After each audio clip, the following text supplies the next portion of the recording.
Good morning. So thank you, Lucy, for the introduction.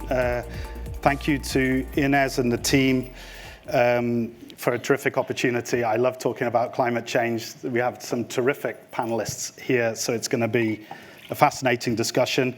A quick shout out to my colleagues Constance and Pauline from AXA. Just wave your arms so that everyone can see you. They run a lot of our inclusion programs at AXA, really terrific amount of energy in that team.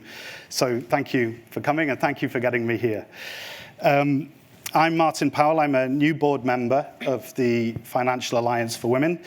I'm the Group Sustainability Director of AXA. I'm based in Paris, but I love coming to London because I used to work for the former mayor of London. So if you have any complaints about the city, let me know and I will pass them along, I promise. Wow. Okay. So that's my one pledge I can make to you today. Quick reminder, hashtag FA for women. So please tweet. Am I allowed to say that? Tweet still? Or please use X or LinkedIn or any other social media. Terrific lineup today, but let me just give you 3 facts just to give you some context. All from the UNCCC, which is the Committee on Climate Change. The first is that women and girls experience the greatest impacts of climate change. This amplifies existing gender inequality and poses unique threats to their livelihood, health, and safety. And a complex interaction of social factors puts women and marginalized groups at greater risk of experience the adverse effects of climate change over a prolonged period. So that's the first fact. And women are 14 times more likely than men to die or be injured during a climate-related natural disaster. So that's quite a stark statistic.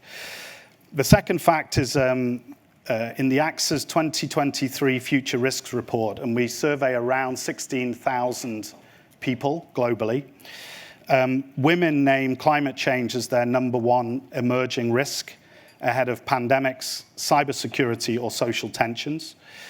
And 80% said what they fear most about climate change is an increase in extreme weather events, floods, heat waves, storms. So some quite significant fears among our communities.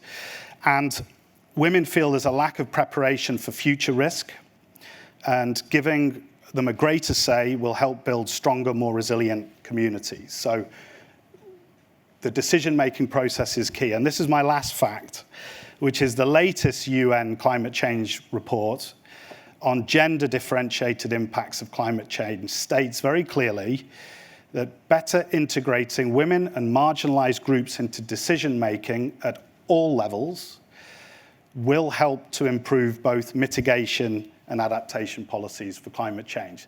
So this is an absolute joint effort to tackle climate change. It can't be done with marginalizing groups. We have to do it together, which leads us wonderfully to this panel. And actually one final comment I'll make is that we have a research fund within our sustainability group, which spends around 10 million euro per year on academic research in topics such as health, climate change, socioeconomic risks. We have funded research in women in the agricultural and food sector, supporting entrepreneurs, and over a third of that funding is directed directly to climate change. So if you want to see any of the research, please get in touch. We can share it with you. If you want to try and get your local academic institution to win some of that money, let me know and we'll show you how to apply for it. Super. Without further ado, let me just introduce, first of all, Julie. Welcome. Julie is Head of Strategic Partnerships at NatWest, responsible for the NatWest Women in Business program, leading on initiatives breaking down barriers faced by female founders and entrepreneurs from ethnic minority groups. That was sourced from LinkedIn, so I think that's current, right? Okay. Super. First question, Julie, what lessons from operationalizing women in business have been applied to supporting customers on climate change. And given the audience is probably extremely interested in women SMEs, any views on that would also be welcome. Yeah. Thank you, Martin, and good morning, everybody. Delighted to be here. So it seems like a long time ago when we started building the business case for women. And then, of course, we did the research back in 2019, which showed that £250 billion would be contributed to the UK economy if women were to start and scale businesses at the same rate as men. The business case for climate was even more important. You know, there will be no economy, there won't be any of us. So that was easier to get across the line. The next stage is, if we're looking at similarities, you need to set up a team to lead on this and get it in the DNA of the whole organisation. Again, on the women's markets, we've got Yvonne Greaves, who is our Director of Women in Business, working with our 1,000 Women in Business specialists. On the climate change, we actually employed an environmentalist as head of climate change. We needed that expertise. Then we looked at what's the research telling us, what are the barriers, particularly for SMEs, exactly the same as we did in the women's market space. But before we could then go along and start helping and supporting our customers, we thought, you know, we're an employer with over 50,000 employees. We need to educate and train some of those staff. We did that in the Women in Business space through Chartered Banker with some training. With climate change, it had to be sort of, if you like, bigger and better. So we partnered with the University of Edinburgh and we did postgrad qualifications, and over 6,000 of our colleagues now have been through that course. So then we started our journey of really seriously supporting our customer base on their climate change journeys as well. So again, a bit like in the the women's market space, there's the financial support, but there's also the non-financial support, which is really, really important. So how did we do this then? Well, in the non-financial support, we looked at what we had already. So we have 14 accelerators around the UK supporting SMEs. We already have in those accelerators coaches, mentors. We needed to make sure we had experts that could support those SMEs we're supporting on the climate change journeys as well. A bit like in the Women in Business space, we set ourselves objectives. We aim to get 50% through our programmes being women to help grow the marketplace for women. We initially set a target of 20% of those business need to be climate focused. We're closer to 40%, which I'm really pleased to say. But all of the businesses in our accelerator hubs have access to that support and training. But what does that enable us to do? Well, it enables us to start tracking the data. It enables us to gain the insights, and I'll talk a little bit about those later, but also to profile, if you like, and celebrate case studies. So again, like in the women's market space, where we work with lots of partners that take us to places we couldn't do on our own, we work with partners in the climate space. So one of the first partners was Kogo, and I'm going to give a big shout out for Kogo because Emma Kismey is a female founder, and great that she was one of the first supporters or partners of ours in that space. We work with the Supply Chain Sustainability School, which helps our SME clients retrofit their buildings. We can't do this alone. And now if we sponsor an awards programme, we always make sure there's an award on climate and climate focus. So we can celebrate and recognise those that are doing the best things so that they can share best practices. Super, thank you. I'm really interested on the education piece and also you hiring an environmentalist into the bank, I think who I do know, yes, but I think is an interesting and very powerful move, I have to say. Let's move to KATARINA. KATARINA is head of Group Sustainability at ProCredit Holding. KATARINA oversees the ProCredit Group's environmental management, implementation of net zero strategy, and climate action and transition plan. It's a busy life, I have to say. Quick word about ProCredit Group. Footprint across Eastern Europe and also Ecuador, right? It's a leading SME bank, always focused on really supporting small businesses to grow. Question here, can you describe what the bank is doing to support customers in adapting and mitigating against climate change? perhaps modifications of any modifications you made to traditional commercial banking that enables you to deliver it, well, cost effectively, let's say. Perfect. Thank you so much for the question, and thank you everyone for being here. So maybe to start by explaining a bit our approach towards environmental management from the beginning. So we have over a decade working on those topics, and our system is, I'd say, a bit more mature. We are focusing on 3 main pillars, and we think it's really important what we do internally in order to walk the talk. And I think yesterday it was said in one of the panels that it's really important to walk the talk, to show by own example how other companies can also achieve those things. So that would be the first pillar. The second pillar is focus on environmental and social risk management. So from the early stages, we try to identify all the risks that are posed to our clients, but also that our clients are posing to the environment and the society, and together try to analyze and find the ways to mitigate those by offering proper financial products, which is our third pillar, our financial offer towards the clients. So our green loans are at the moment taking 20% of our total loan portfolio across 12 countries of operation, which we are really proud of. And we are supporting our customers in investments in energy efficiency, renewable energies, and other environmental friendly measures, such as organic productions, recyclings, and others. The same as what Julie mentioned, we had to build a real team of experts, technical experts.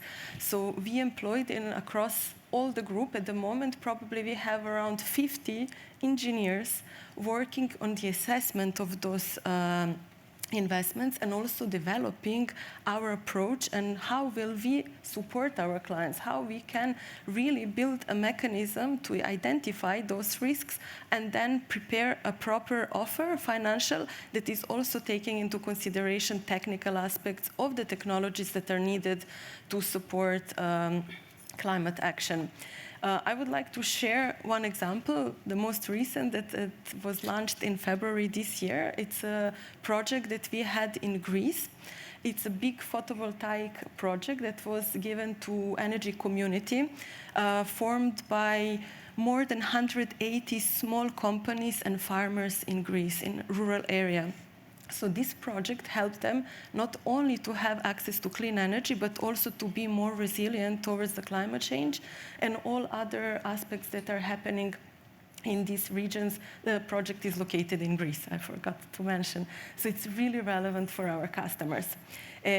Also, I would like to mention our overall approach towards the customers. We are a bank for SMEs, and we have a house bank approach, which means we approach each client as an individual. We try to understand them, to understand their business model, and then to identify what are their investments. So, okay, are they investing in working capital, fixed assets? Are they acquiring new equipment, new premises, and how those can be more resilient, how those can be more efficient, and our technical experts are advising them in those regards. So this is something that is really maybe specific for our approach. We are a small bank, maybe even a boutique, so our business is not massive, and we can afford this kind of approach. In terms of offer, what is specific is longer tenors. So this is really something that we have seen, that our customers cannot really undergo those investments by current usual financial offer from banks. So we need to extend the term for our loans. That is one point. And second point is partnerships with different institutions that are providing collateral schemes.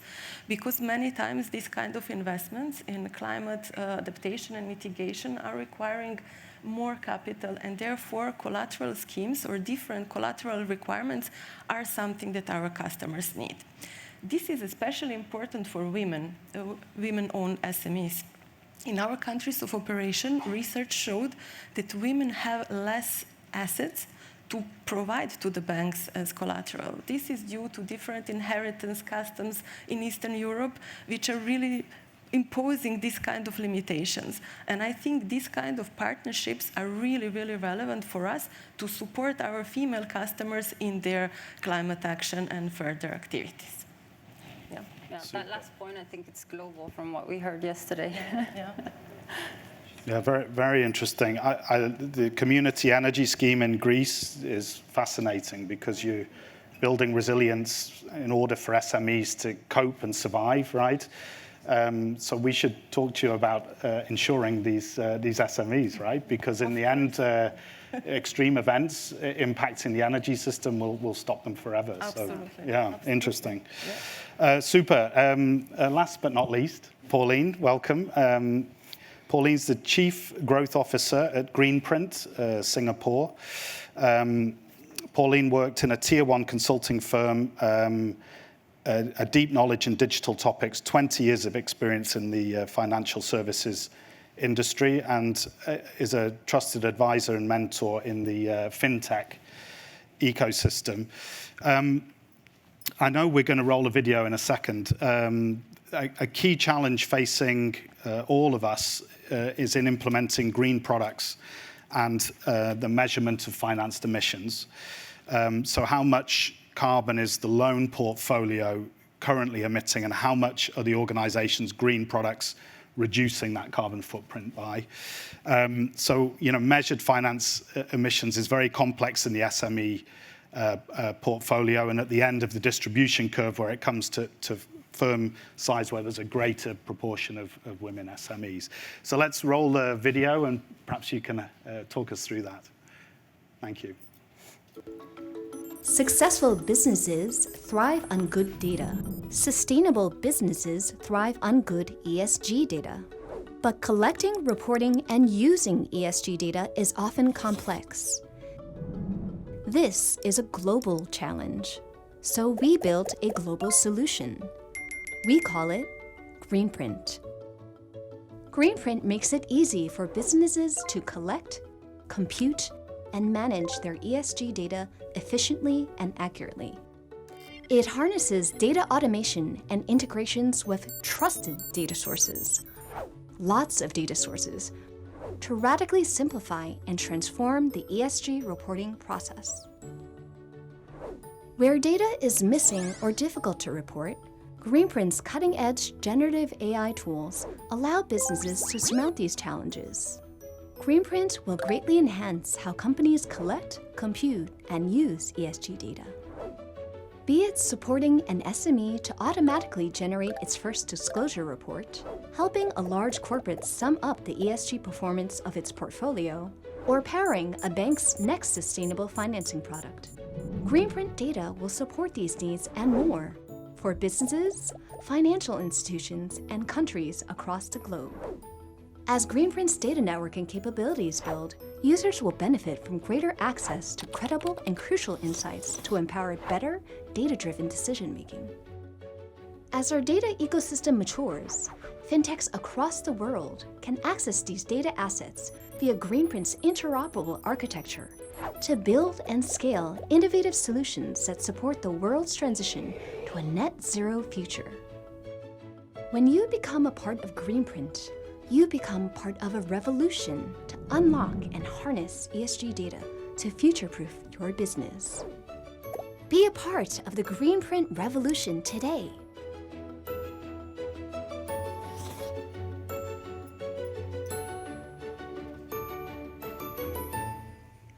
Super. Tell us more. So before we start, though, I do want to say thank you, Ines. Very serendipitous. I got in touch with the Alliance through mentoring Rachel at Time Bank through a hackathon.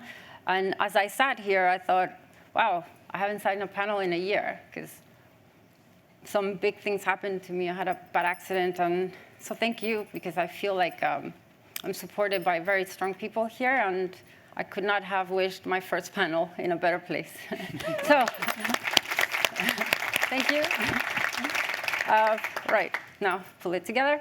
Yeah, so I think it's important to start with the genesis story of Gprnt, because it's actually coming out of the Monetary Authority of Singapore.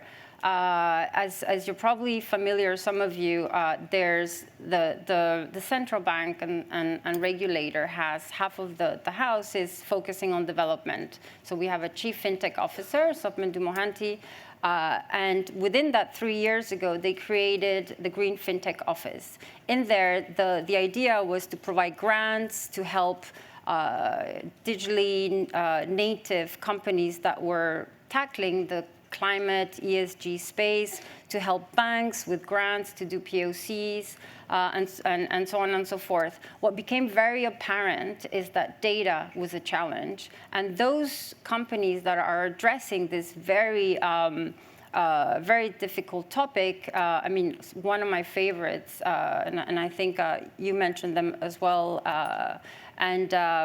is Kogo from New Zealand.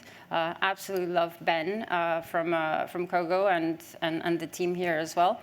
And but it's so difficult because at the end of the day, you know, when you're going out to a company and you're collecting this information, it becomes an IT project, right? So you have, if you want to really have these reports to extract this information, depending on the size, SMEs don't have, like banks do, regulatory change budgets, right? If you want to call it that.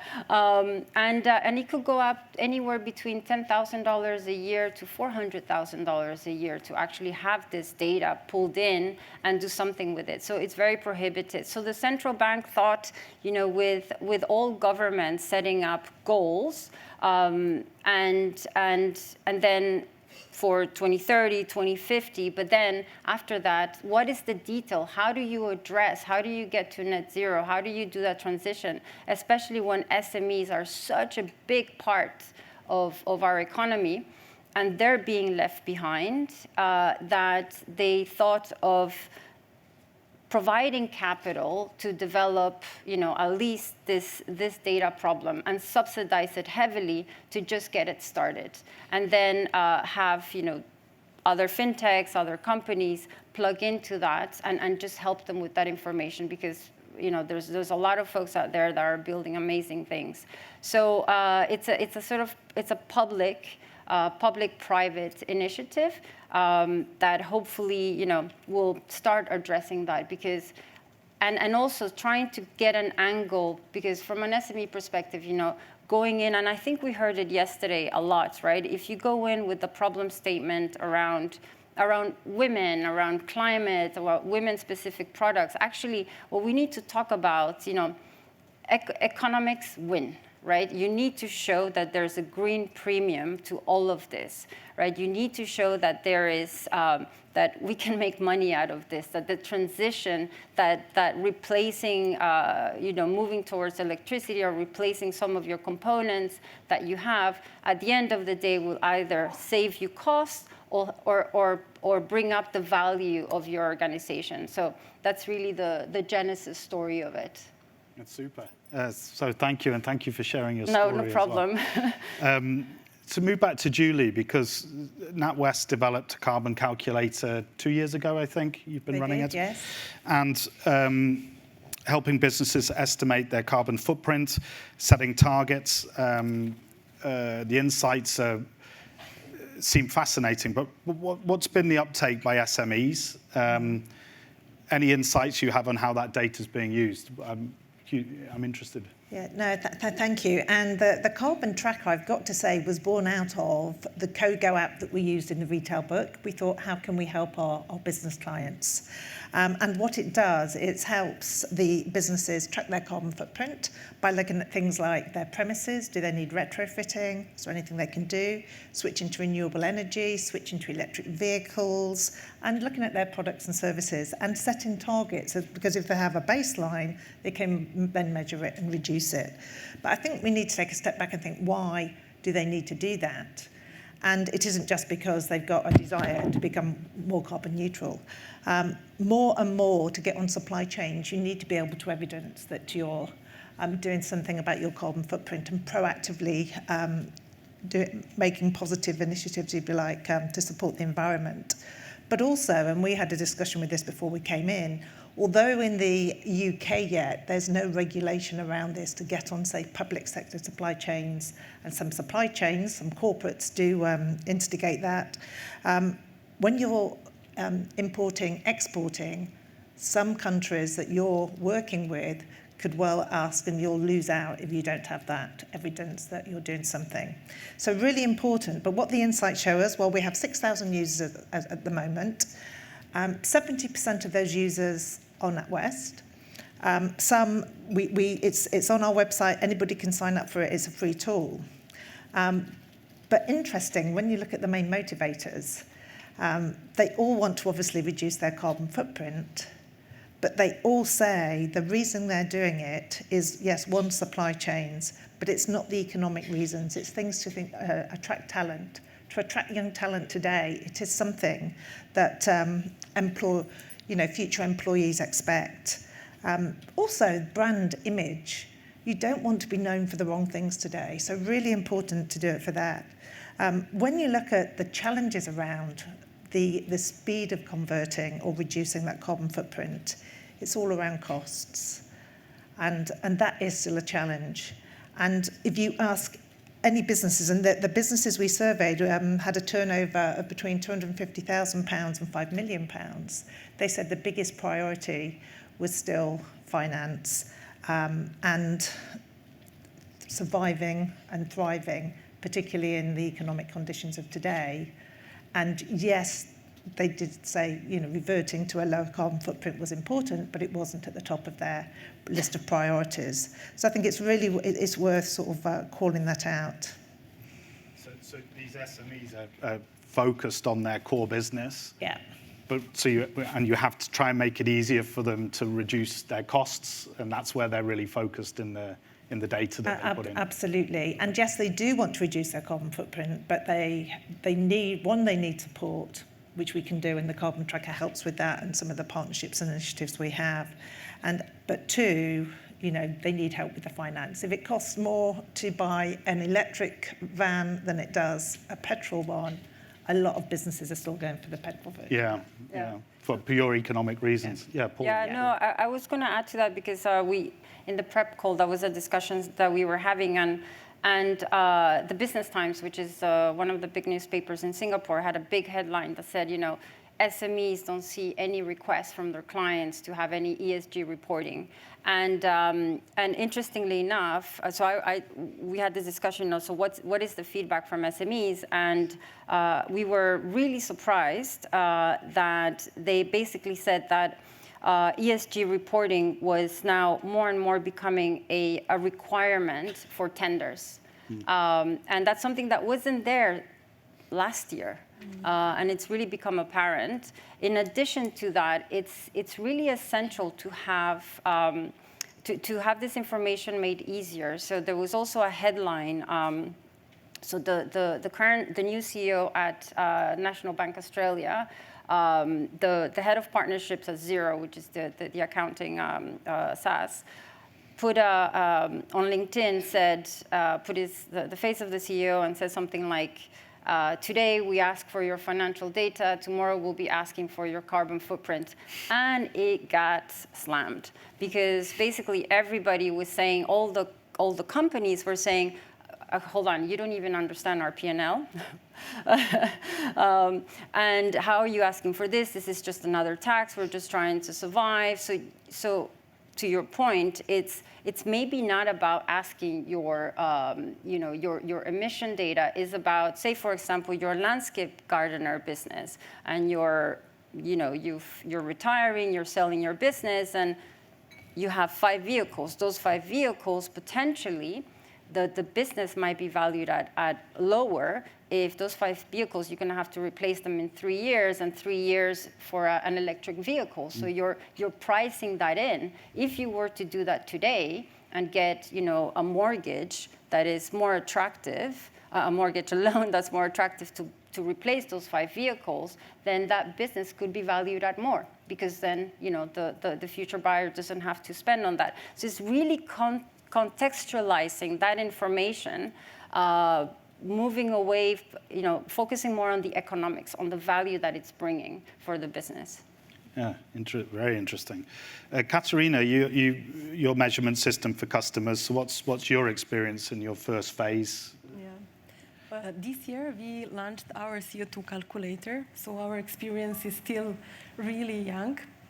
So maybe to give a bit of background information on that, we are a member of Net Zero Banking Alliance, and we have set our targets to reach net zero until 2050 using SBTI, Science-Based Target Initiative, for the ones who are not familiar with abbreviation. And one of the main points that we need to work on are our Scope 3 emissions, meaning emissions that are coming from our finance loan portfolio, from our customers. And therefore came this need for us to engage with the customers to see how can we really motivate them and support them in their decarbonization path. We are aware that SME clients in our countries of operations sometimes struggle really with financial information. Even sometimes they are lacking their balances and balance sheets, so of course they will not have CO2 information to provide us. And as I mentioned previously, we have this task force of more than 50 technical experts working in-house with us. So together we try to develop a scientific approach using the best current practices and to draft a CO2 calculator for our customers. It was launched only in Bulgaria, in one country, because we want to test it prior to launching across all 12 countries of our operation. What is interesting is that we really trained all colleagues. So all the staff from the bank, not only the colleagues who are working directly with the clients, but everyone. Because reaching net zero is collective action of the institution. So everyone has to take part in it. Therefore, we really invested a lot in training all the colleagues across the group. So this year's training topic is reaching net zero as the institution, but also together with our customers. And I think that this CO2 calculator is instrumental. If we put it together, let's say, in the perspective of supporting our women-owned SME clients, I think it's even more relevant because they not always have access to the information or networks and just to learn about the opportunities and possibilities and tools that are available out there. Therefore, our support in this decarbonization path for female-owned SMEs is really crucial for us, and we are really focusing on that. So we will now learn from the experience that other colleagues have in other institutions and try to improve it additionally before launching it across the group. But yeah, it is really early to say some conclusions. The customers that has used it so far are really happy. It is also open to everyone, to customers and non-customers, because we also want to promote this on our markets. So it's not something that we want to keep just internally, oh, it's our and then no competitors. No, it's something that we want to share and really motivate everyone to join us on this path. I'd say a happy customer is a good sign, though, right? Yeah, So exactly. This is great. And Pauline, one more question just before we go to the audience. So think about some questions. Tough questions, because these guys can handle it perfectly. So just have a think about what you want to ask. Pauline, just we've seen a bit about Gprnt. Yeah. You use proxy data, which is obviously improves using your AIs. What's your vision for working with policymakers or other financial institutions? What's the next leap for you? So actually the focus is trying to look at the source of data. So we're using Singapore as a sandbox. In Singapore, we have digital identity, so we can pull out a lot of this information. When was the company created? How many people do they have? There's even data on gender and also revenues. But then you use OCR technology, or you pull from your accounting systems to basically give you that Scope 1, Scope 2 visibility. But as you work, and the beauty of being Monetary Authority of Singapore is that they're opening it up to networks of banks, but also other regulators to work and adapt to local regulations. Because we could have it in Singapore, we could just end in Singapore, but climate change is not going to fly over Singapore, right? It's really a global problem. And and that's exactly where the beauty is, because it does start with policy. Today, we don't charge for pollution because it's kind of invisible, and you know, it's not exactly a comet that we're seeing, and we're taking action against it, but it's getting very real, right? I mean, we're seeing, for those who have read Ministry of the Future, you see what's happening in India right now. It's a bit scary because it reminds me of the first few pages. And we heard as well, you know, the summer is going to be very wet here, and it does impact. You know, we're seeing it. I showed you a picture of when we were in Rwanda last June. At the Genocide Museum Memorial, there was, at the end of the museum, basically a lot of, you know, wars and genocide. They created this infographic where everything starts with climate. And that was really interesting because it's never been presented to us that way.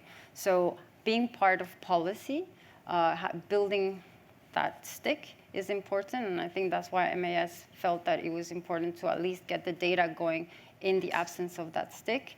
But I expect that, you know, they will continue working on that.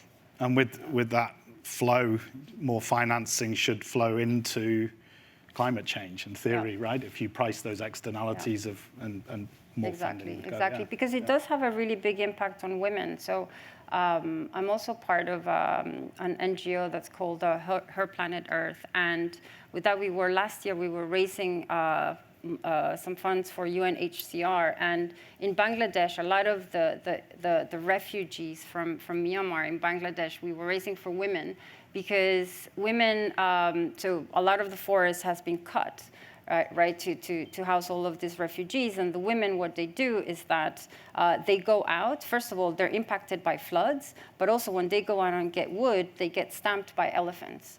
Right, so and they're taken out of education. You know,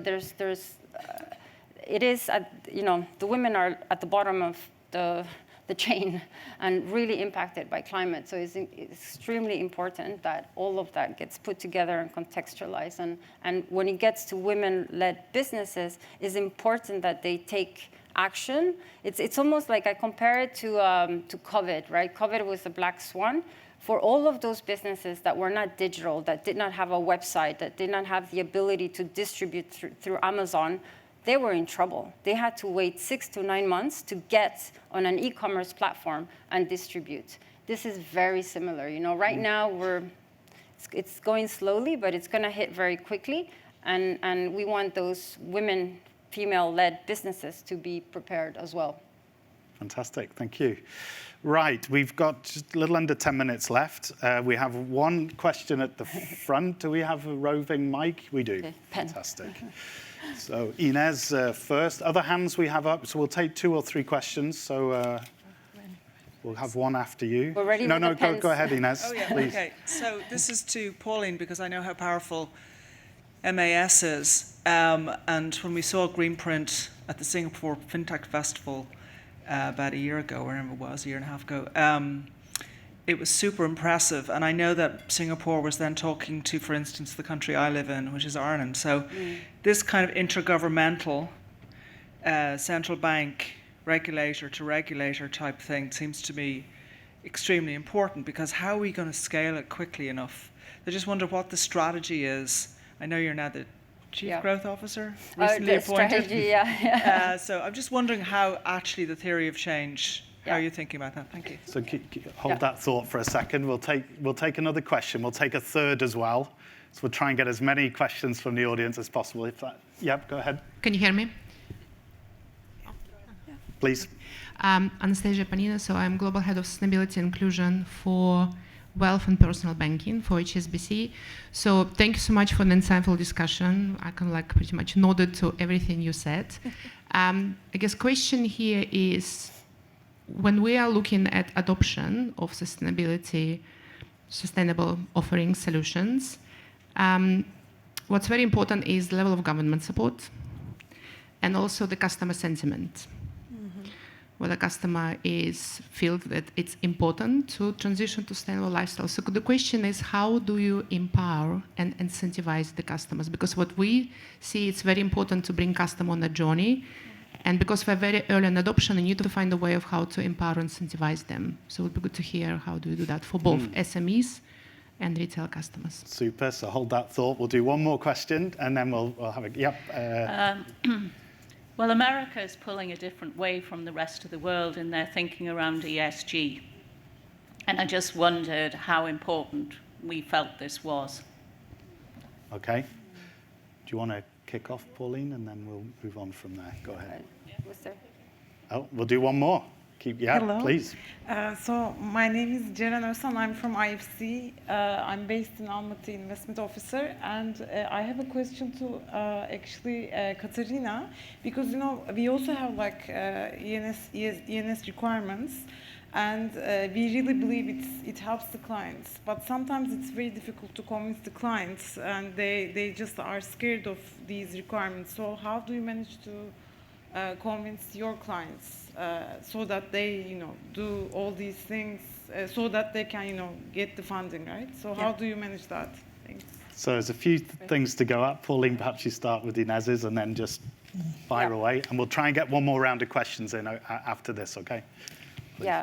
Yeah. So the initial, from a G2G, so government to government perspective, the MAS validated the problem statement that Gprnt is trying to address. So what they've done initially is work with a number of governments and say, all right, if we were to distribute the benefits of the software that's being built, what do you need to have? How does it need to be set up? Number one, it had to come out of MAS.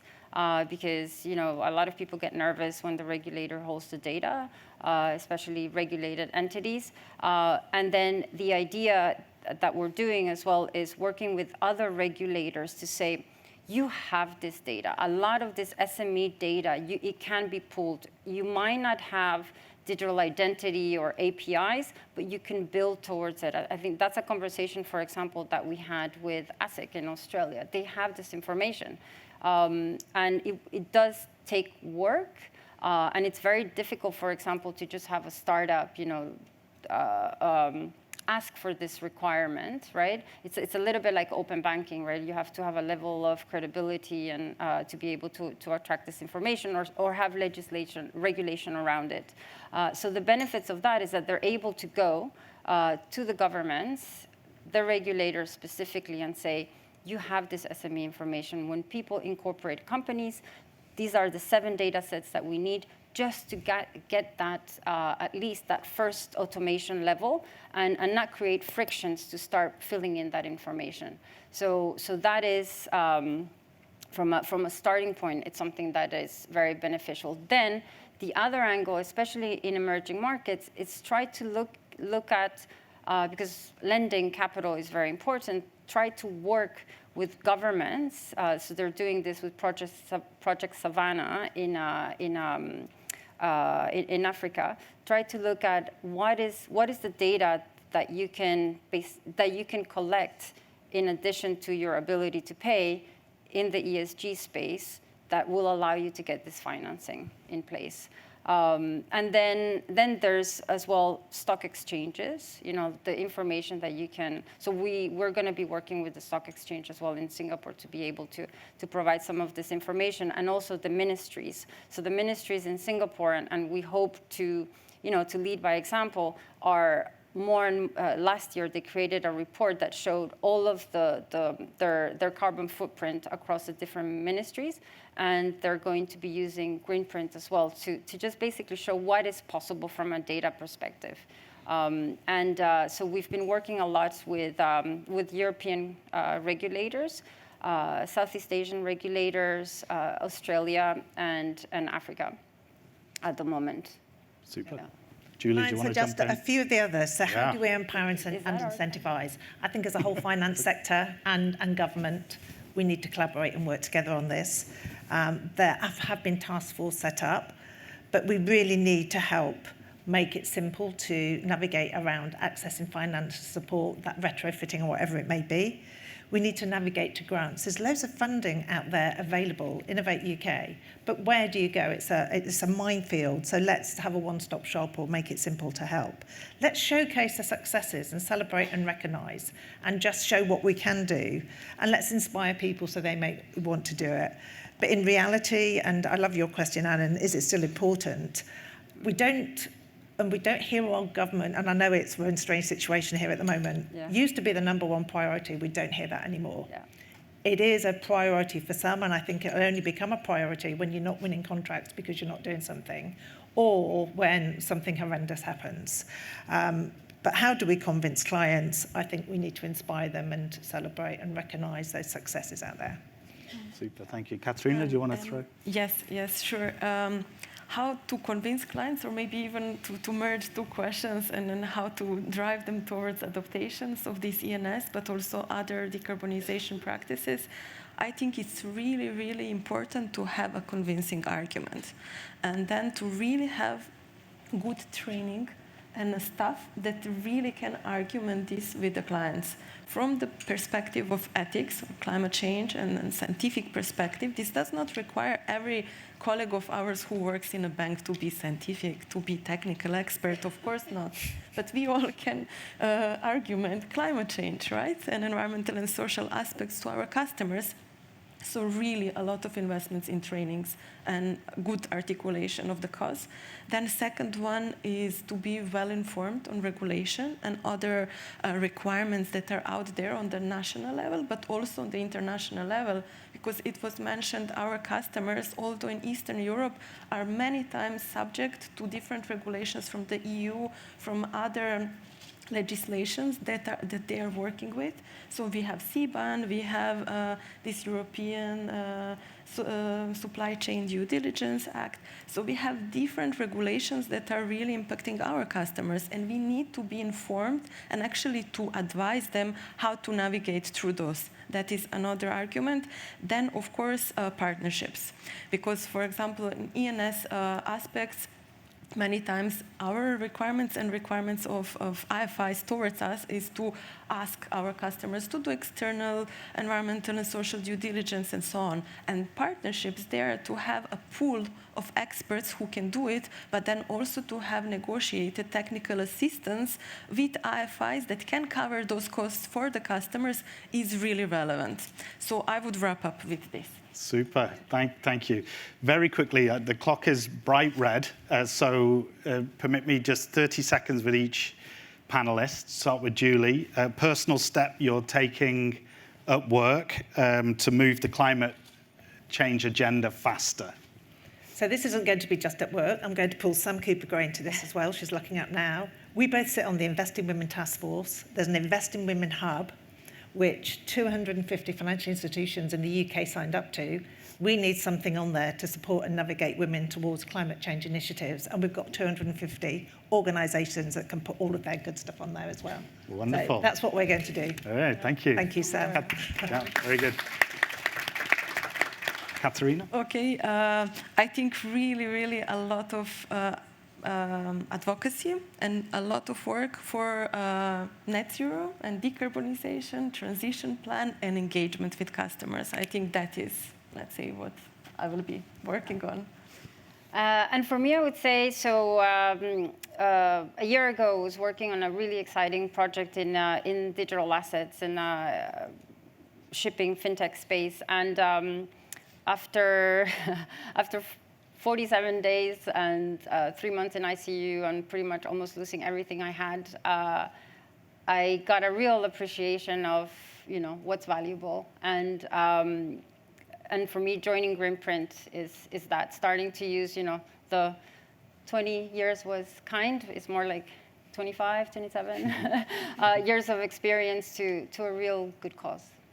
Fantastic. It's been an absolute pleasure. Please join me in thanking the panelists. Thank you very much indeed. Thank you.